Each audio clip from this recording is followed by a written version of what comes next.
হ্যাঁ বন্ধুরা, একটা দুর্দান্ত খুশির আপডেট।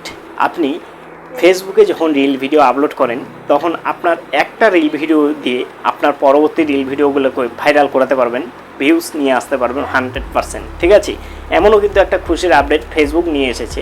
এই আপডেটটির মাধ্যমে আপনি খুব সহজেই আপনার ফেসবুক পেজটিকে গ্রো করাতে পারবেন। ঠিক আছে, তো এমনও কিন্তু আপডেট একটা নিয়ে এসেছে। আপনি হয়তো অবাক হচ্ছেন যে আপনি একটা ভিডিও দিয়ে কিভাবে আপনার পরবর্তী ভিডিওগুলোকে ভাইরাল করাবেন। হ্যাঁ বন্ধুরা, এটা অবাক হলেও কিন্তু এটা সত্যি। ঠিক আছে, আজকের ভিডিওতে A to Z আলোচনা করব। ওকে, তো আপনি হয়তো অনেক দিন ধরেই রিল ভিডিও আপলোড করেন ফেসবুক পেজের মধ্যে, কিন্তু কোনো ভিডিওর মধ্যে 100-150 ভিউজ এসে ভিউজ থেমে যায়, বা কোনো ভিডিওর মধ্যে 300-400 ভিউজ এসে ভিউজ থেমে যায়। কিন্তু এখন থেকে আর হবে না। আপনার জন্য একটা ফেসবুক দারুণ আপডেট নিয়ে এসেছে। এই আপডেটের সাহায্যে আপনি আপনার ভাইরাল আপনার ফেসবুক পেজের যে রিলস ভিডিও সেগুলোকে ভাইরাল করাতে পারবেন। ঠিক আছে, তো আমি আজকের ভিডিওতে A to Z আপনাকে শিখিয়ে দেবো কিভাবে এই কাজটি আপনি করবেন। এই আপডেটের ফলে আপনার রিলসগুলো কিভাবে আপনি ভাইরাল করাবেন। ঠিক আছে, এর জন্য আমাদের কি করতে হবে? এর জন্য আমাদের ফেসবুক পেজটি আমাদের ওপেন করে নিতে হবে। ঠিক আছে, ফেসবুক পেজটি আমরা যদি ওপেন করে নিই, আমরা যে পেজের মধ্যে রিলস ভিডিওগুলো আপলোড করি সেই পেজটিকে আমরা ওপেন করে নেব। ঠিক আছে, ওপেন করে নেওয়ার পর এখানে জাস্ট আমাদের কি করতে হবে? এখানে জাস্ট আমরা যে রিলটা আপলোড করব সেই রিলটা নিয়ে নিতে হবে। ঠিক আছে, সেই রিলটা যদি আমরা নিয়ে নিই, আমরা যেই পেজের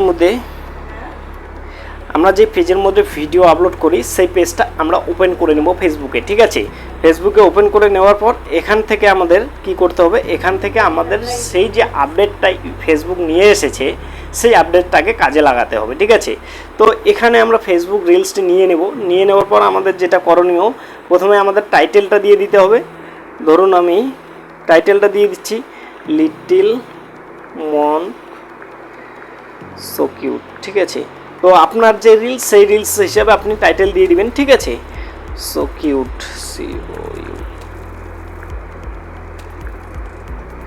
ঠিক আছে, আপনার টাইটেল হিসাবে আপনার রিল হিসাবে আপনি টাইটেল দিয়ে দিবেন। দিয়ে দেওয়ার পর এখানে কিছু হ্যাশট্যাগ দিয়ে দিবেন। ঠিক আছে, কিছু হ্যাশট্যাগ আপনি দিয়ে দিবেন। ঠিক আছে, আমি কিছু হ্যাশট্যাগ দিয়ে দিচ্ছি। ঠিক আছে, এভাবে করে আপনাকে 2-4টে হ্যাশট্যাগ দিয়ে দিতে হবে। আমি বেশি হ্যাশট্যাগ দিয়ে দেখাচ্ছি না, যাতে ভিডিওটা শর্টকাটের মধ্যে আপনাকে বুঝিয়ে দিতে পারি। ঠিক আছে, বেশি কিছু লিখলে আমার সময়টা বেকার যাবে, মানে ভিডিওটা অনেক বড় হয়ে যাবে, যার ফলে আপনারা স্কিপ করে করে দেখবেন। এবার স্কিপ করে করে যদি আপনারা ভিডিওটা দেখেন সেক্ষেত্রে আপনারা বুঝতে পারবেন না, যার জন্য আমি জাস্ট আপনাকে বোঝানোর সুবিধার্থে 2-1টা হ্যাশট্যাগ দিয়ে দিচ্ছি এখানে। ঠিক আছে, বেশি করে দিচ্ছি না। তো এখান থেকে আমাদের কি করতে হবে? এখান থেকে দেখেন সিমোর অপশন পেয়ে যাবো আমরা।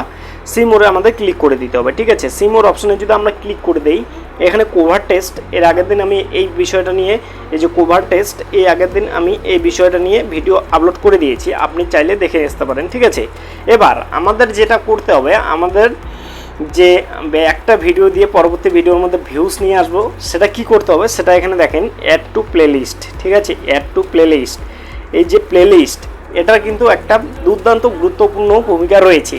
এই প্লেলিস্টের মাধ্যমে আপনি আপনার পরবর্তী ভিডিওর মধ্যে ভিউজ নিয়ে আসতে পারবেন। ঠিক আছে, এখানে প্লেলিস্টে আমরা ক্লিক করে দেবো। প্লেলিস্টে ক্লিক করে দেওয়ার পর এখানে দেখেন আপনাকে একটা প্লেলিস্ট ক্রিয়েট করতে বলছে। ঠিক আছে, এখানে একটা প্লেলিস্ট ক্রিয়েট করতে বলছে। আমি একটা প্লেলিস্ট ক্রিয়েট করে নিলাম। ঠিক আছে, একটা প্লেলিস্ট ক্রিয়েট করে নিলাম। ঠিক আছে, নেম ইউর প্লেলিস্ট, প্লেলিস্টের নাম দিয়ে দেবেন আপনি। ঠিক আছে, আমি একটা নাম দিয়ে দিলাম। ঠিক আছে, এই যে আমার প্লেলিস্ট কিন্তু তৈরি হয়ে গেল। এবারে আপনাকে প্লাস বাটনে ক্লিক করতে হবে। প্লাস বাটনে ক্লিক করলে প্লেলিস্টের নাম দিয়ে দেবেন। ঠিক আছে, প্লেলিস্টের নাম দেওয়া হয়ে গেলে আমাদের এই প্লেলিস্টে আমরা যখন রিলসগুলো আপলোড করব, তখন এই প্লেলিস্টে আমরা আমাদের রিলসগুলোকে, এই যে দেখেন আমার 2টা প্লেলিস্ট অলরেডি ক্রিয়েট হয়ে গেল। আমরা যখন রিল, এই যে একটা রিল, এই যে রিলটা আমি কিন্তু একটা প্লেলিস্টে দিয়ে দিলাম। ঠিক আছে, এভাবে করে আপনি একটা প্লেলিস্টে আপনি 10 থেকে 12টা করে ভিডিও রাখবেন। এর ফলে কি হবে? এর ফলে আপনার যে যখন একটা আপনি ভিডিও আপলোড করবেন, রিলস ভিডিও আপলোড করবেন, তখন আপনার যে ওই প্লেলিস্টটাতে 10 থেকে 15টা ভিডিও থাকবে। তখন কি হবে? তখন যখন আপনার দর্শকরা সেই ভিডিওটা দেখবে, তখন কিন্তু আপনার সামনে যে 10-12টা ভিডিও রয়েছে প্লেলিস্টটার মধ্যে, সেই ভিডিওগুলো কিন্তু সেই দর্শকের কাছে পৌঁছে যাবে। অটোমেটিক পৌঁছে যাবে, ঠিক আছে। এর ফলে আপনার যে ভিডিওটা দেখলো দর্শকরা, সেই ভিডিওটা যদি সেই দর্শকের ভালো লেগে থাকে, সেক্ষেত্রে কিন্তু আপনার যে 10-12টা ভিডিও রয়েছে প্লেলিস্টের মধ্যে, সেই ভিডিওগুলো কিন্তু সেই দর্শকটা দেখবে। এর ফলে আপনার প্রতিটা ভিডিওর মধ্যে ভিউজ আসবে। আশা করি বোঝাতে পারলাম। তো এই ছিল ভিডিওটি কেমন লাগে অবশ্যই কমেন্ট করে জানাবে। ভিডিওটি ভালো লাগলে লাইক করে দেবে। আপনার একটা লাইক আমাকে পরবর্তী ভিডিও বানাতে সাহায্য করবে, ঠিক আছে।